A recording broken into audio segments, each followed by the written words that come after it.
Dear students, today we will be discussing the concept of dharma in Manusmriti.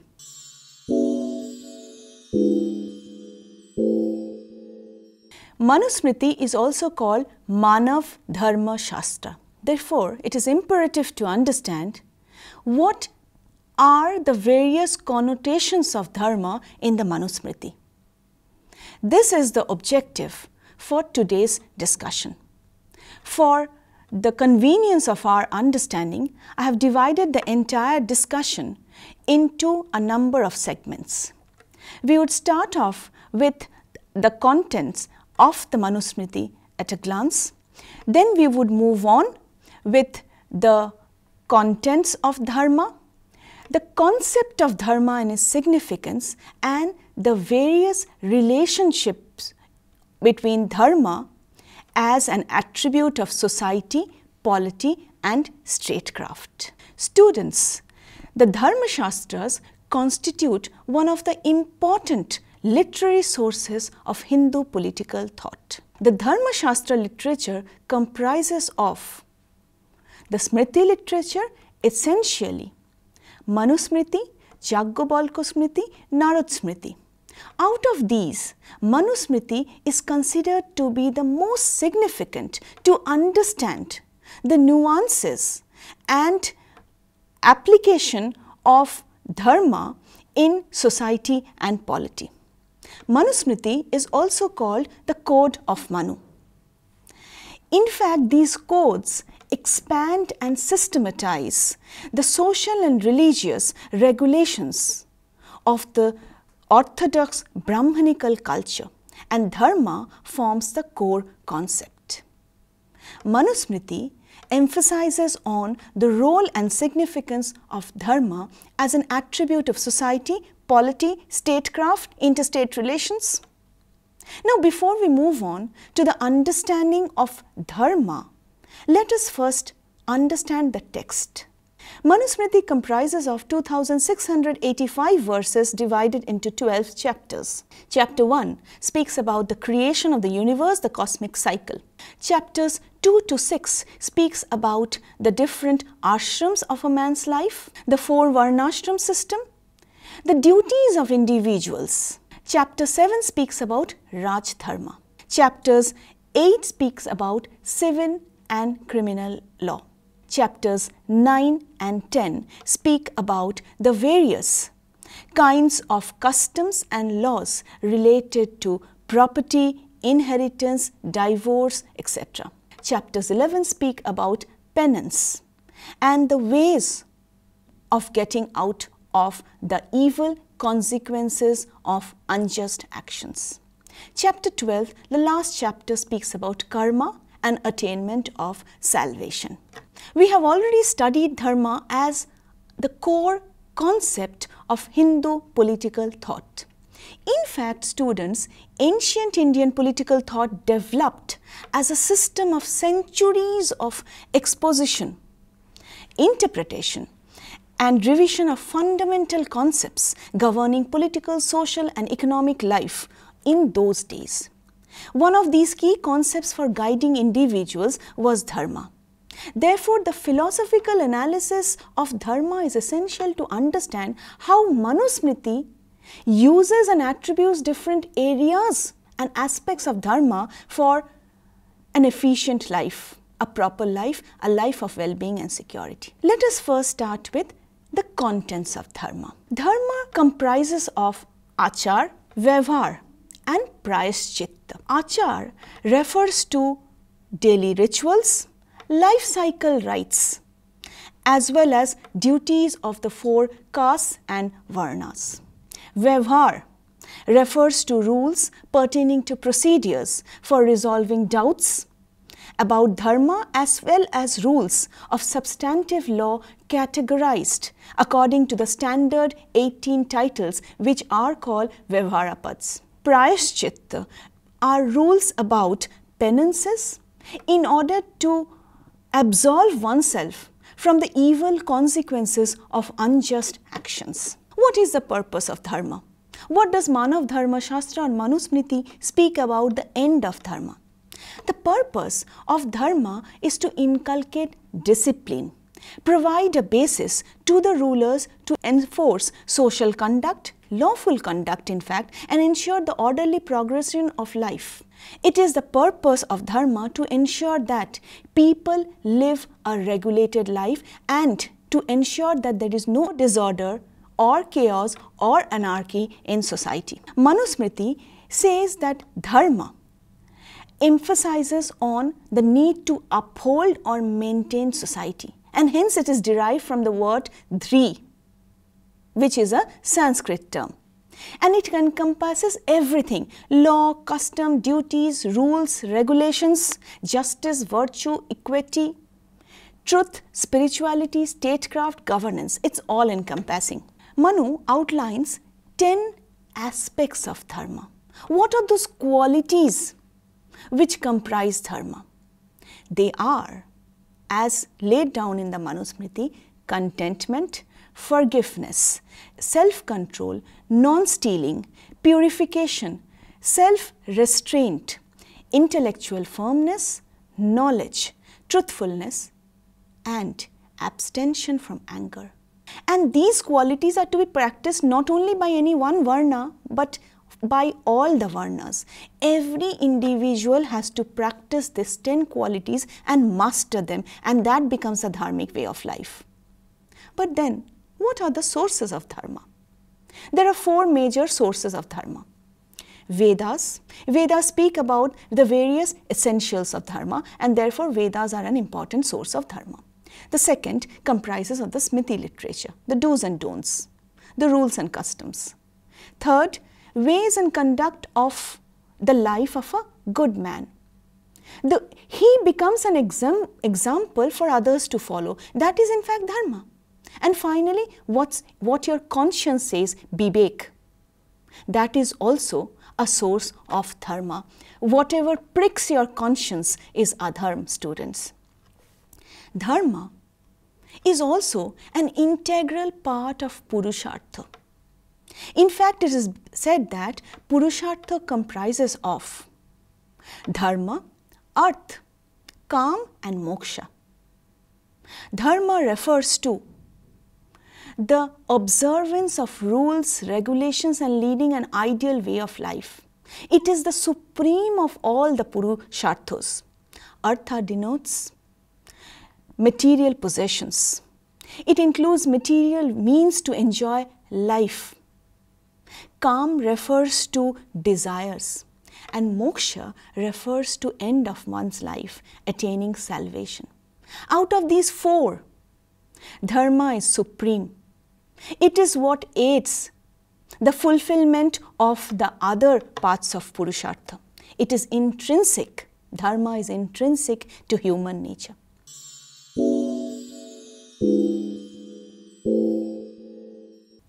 Let us now move on to the kinds of dharma as enunciated in the Manusmriti.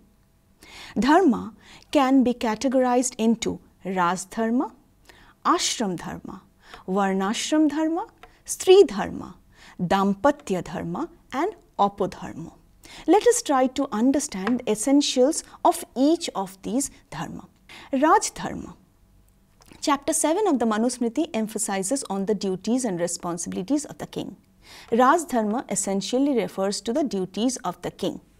Duties pertaining to welfare of all, imposition of danda and punishment, appointment of council of ministers, and ensuring a just rule. It is Raj dharma which ensures that the ruler does not become an arbitrary despot. Coming to the second connotation of dharma, that is Varnashram dharma. Varnashram dharma refers to the duties and responsibilities of the 4 different categories of people. The duties of a Brahman are learning, gathering knowledge, but also dissemination of knowledge, performance of religious functions, and ensuring that they are able to lead a proper dharmic life. The functions or duty or dharma of the Kshatriyas are protection of others. They are also supposed to donate, to perform religious sacrifices, to recite the Vedas, and to abstain from all kinds of addiction. The duty of the Vaishyas are engaging themselves in trade, commerce, agriculture, cattle rearing, but it is also their duty to ensure that they make donations, carry out religious sacrifices, and tend to agriculture and commerce. The duty of the Shudras is to serve others with benevolence and goodwill. When different classes perform their respective dharmas, it is believed that there is complete prosperity, well-being on earth. Ashram dharma, which refers to the 4 cycles in a man's life: Brahmacharya, Grihastha, Vanprastha and Sannyas. Each of these cycles, according to Manusmriti, entails fulfillment of a series of duties and responsibilities. It is the duty of the Brahmacharya to engage in learning, to fulfill the duties towards the Guru, gain knowledge and perform various activities.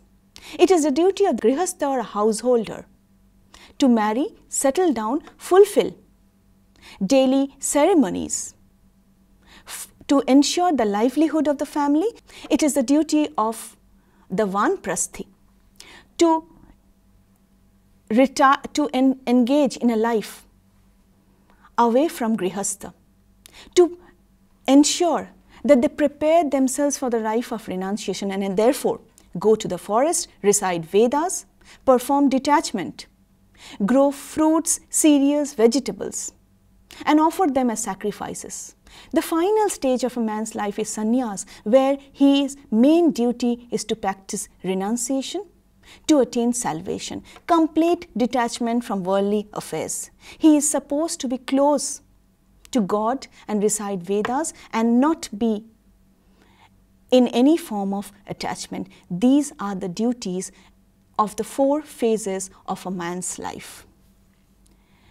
Now, coming specifically to Grihastha, because Manusmriti emphasizes a great deal on Grihastha, because it is the Grihastha life which actually is the basis of society and statecraft, because it is the Grihastha which pays taxes. It is the Grihastha which pursues livelihood. It is the Grihastha which maintains amicable relationship. Now, the great sages have prescribed that in the Grihastha life, it is the duty to get married, to perform 5 great sacrifices. The first one is teaching and as well as studying. This is the sacrifice, the service offered to the Brahman. The second one is tarpan, offering water and food. The third one refers to burnt oblation, which is a sacrifice made to the gods. The fourth one is bhuta, a sacrifice which is bali to the bhuta. And the final one refers to a very hospitable reception to guests who come to your house. This is the duty of a grihastha or a householder. Next, we move on to Stri Dharma. What are the duties of a woman? A woman is never independent. She remains in the guardianship of the father when she is unmarried. After marriage, she remains in the guardianship of the husband, and during old age and widowhood in the guardianship of the son. Manusmriti says that as a part of Stri Dharma, she should not live independently. Now, Manusmriti also speaks about some other duties of a woman. I quote Manu, "Through destitute of virtue, or seeking pleasure elsewhere, or devoid of good qualities, yet a husband must be constantly worshipped as a god by a faithful wife. A virtuous wife who after the death of her husband constantly lives an orderly life reaches heaven.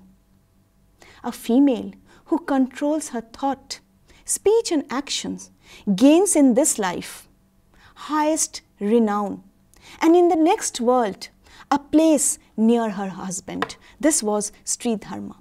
Not only the duties of the woman, the Manusmriti also emphasizes on Dampatya Dharma, the duties of a husband and the wife. When a man and woman unite or separate from each other, they should observe certain duties. A woman passes her life in the custody of somebody else. Hence, it is very essential for a man to fulfill his obligations towards his wife, to protect the woman properly. Begetting children is one of the greatest dharma of a woman. Women are therefore honored. It is said, the gods reside in houses where women are honored. Hence, it is the duty and responsibility of the husband, father, son to protect the wife, the daughter, as well as the mother, according to the stages in which a woman is. Only those women who are respected, who live in the society, who have a family and who know the limits of family living. But then Manusmriti cautions that the adharmic woman, a woman who would lose her honor if she does not tread on a dharmic way of life. But then, what happens when men leave their wives and go away?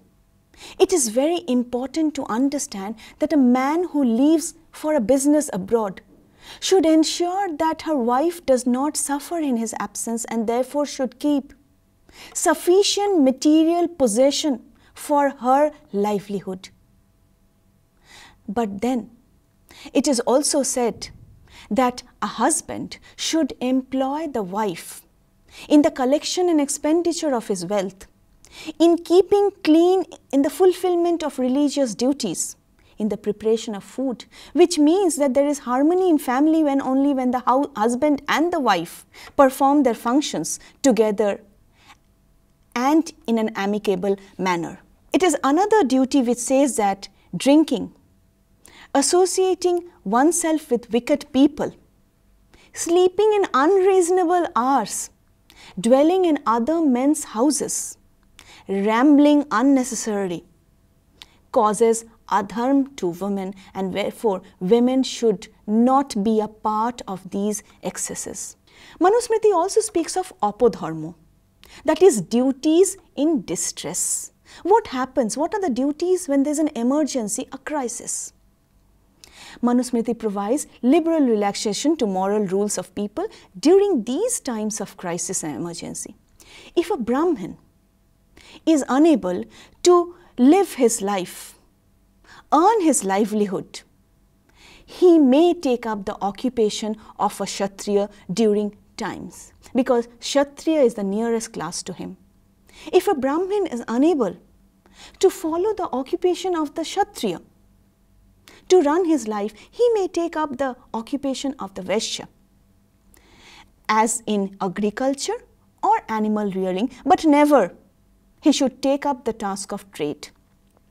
If a Kshatriya is unable to carry out his livelihood through protection or warfare, he can take up the occupation of the Vaishya in terms of agriculture and cattle rearing, but here there is again an exception, he can never take up trade. Similarly, a Vaishya, in order to support his life during a crisis, can take up the profession of a Shudra.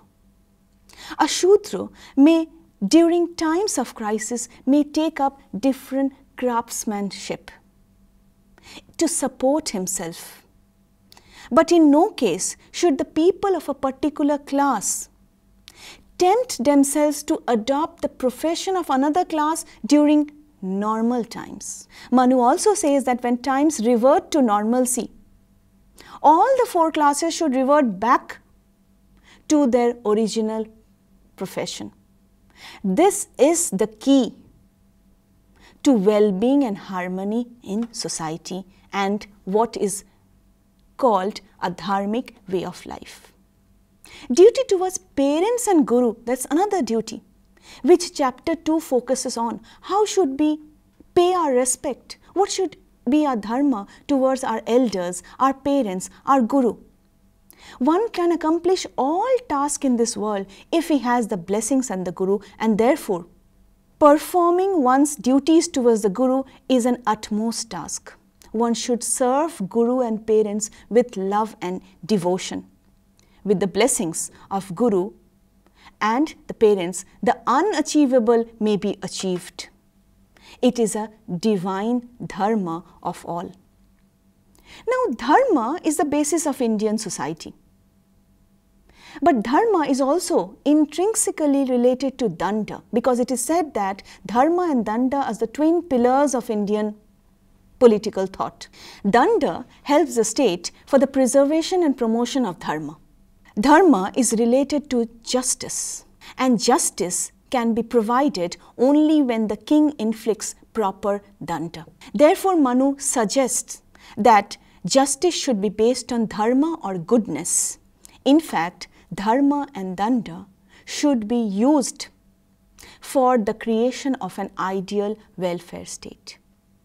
Now, dharma was not only just a basis of society and polity, students, it was also a basis of international relations. Manu emphasized the need for combining the principles of righteousness with political expediency. International relations should be based on dharma, and that is the reason he speaks of dharma yudh. Manu did not disapprove wars, which was necessary definitely for the expansion and for the protection of one's territory.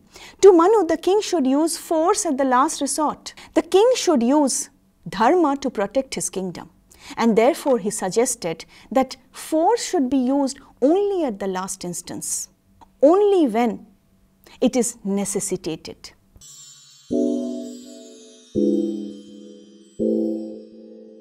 Let us now conclude with whatever we have studied today, Manav Dharma Shastra, as Manusmriti is popularly called.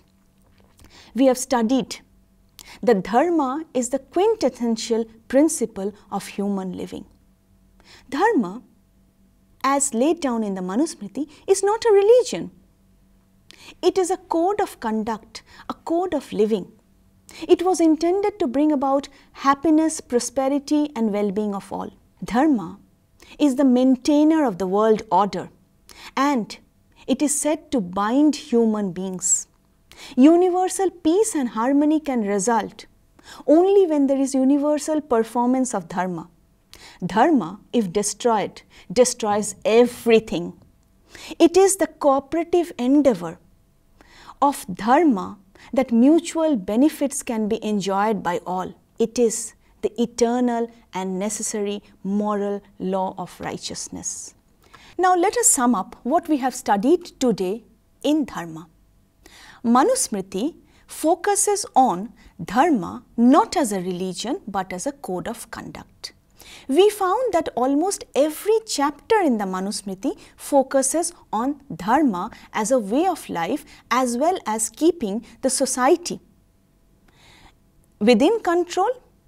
Now, we also studied the different contents of dharma in terms of achar, vyavahar and prayaschit.